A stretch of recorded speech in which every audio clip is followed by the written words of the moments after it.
сте разбрали, в момента в книжа тече петото юбилейно издание на Международния Северен фестивал за аматьорски театри „Звезден прах“.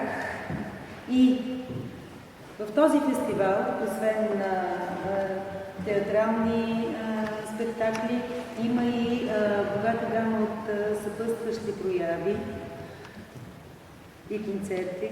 As you already probably know, we have this every year traditional already theatrical festival in our town, and among all the plays we also offer a lot of additional concerts and exhibitions.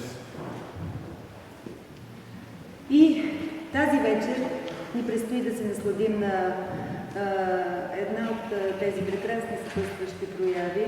Това е концерта за класическа китара на Пламен Петров.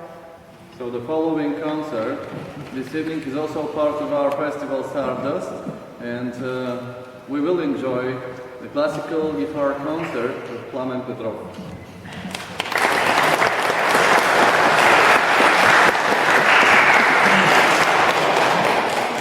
И така,